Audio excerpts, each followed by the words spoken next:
We're live from Chevy Chase. Welcome back. Hope you had time to grab that second cup of coffee because it's now time for our couch convo. And our next guest is giving us tips for dealing with empty nest syndrome. The Interfaith Counseling Center provides faith-based counseling to support emotional, physical, and spiritual wellness.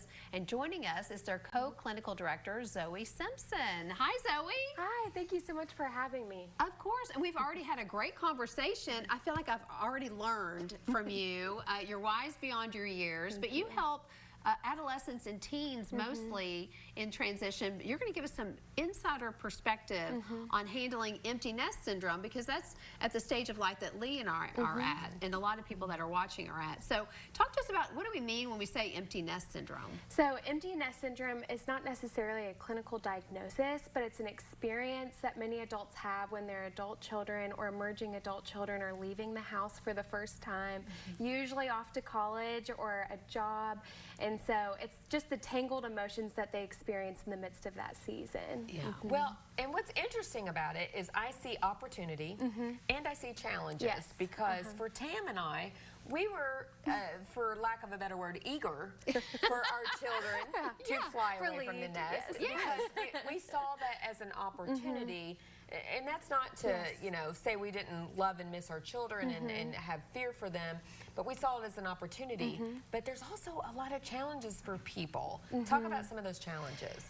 For some people, this can be a challenging experience because it can be grieving, because this stage of parenthood is coming to an end, and this stage in how they relate to their children is coming to an end. It can feel sad or anxious or really defined by uncertainty, because for parents, it's this question of, well, now what? What do I do? And so it can be challenging, but I love how you use the language opportunistic, because it can be in so many ways so wonderful for both the child and for the parent, even in their relationship with one another, and moving forward in this new context of adulthood. And so you work with these young people. What do you hear from them? What is their perspective? Well, so I work with a lot of teens that are going into college for the first time, and so I get their perspective of what it's like to leave the nest, and for them it's hard too. You know, a lot of times parents perceive this as being exciting and the fun opportunity for the child, but they're struggling in their own way because adjustment is hard for both.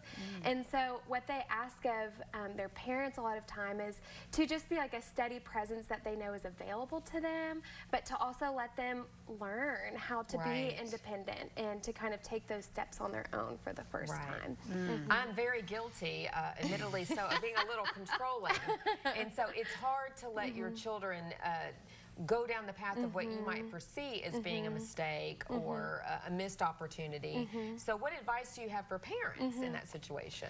What I always tell parents is to remember that your child knows more about their situation than they do. They may have a really wise course of action and outlook based off of personal experience, but their experience of going out into the world for the first time is unique to them, and so to just be curious and to be interested in what this experience is like for them, because that will create an open door for conversation and communication and connection between them and their adult child in ways they weren't experiencing So I before. hear the word learn there. Learn from your children instead of teach. Yes, absolutely. And there's so much to learn. When I sit in the counseling room with the teens, I'm learning every day, because they really have so much insight in the world that is unique to them, that has a lot to offer. And then for people like myself, my children are older. They're in their late 20s. And I have a heart, and they're boys. I have a heart. How do I maintain that connection with them? I send them funny memes. I don't know. Do you have any advice for people like me? I think being creative and learning how to communicate with them on their level, so whether that be through memes or through social media or whatever, but then also learning how to connect with them as adults, because that's hard for parents to go from you being my child to now you are an adult.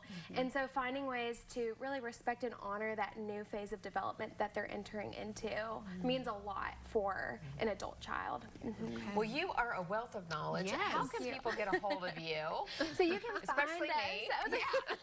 You can find our counseling center on the internet, interfaithcounselingcenter.org, and there's several therapists on our staff. I also always recommend for those who are struggling to cope with this in a way that feels beyond what is manageable, seek a therapist to come alongside you and support you in this season. It can be very valuable. Awesome. And more people are open to that now, which is awesome because we all need a little help from time to time. So I'm glad to know you all are there. Thank you so much for coming in. That was a great conversation. And we're going to have all the information for the Interfaith Counseling Center up on the screen. All right, stay tuned because afterwards we're having a little magic and it's here on Fox 56 News. She got it right.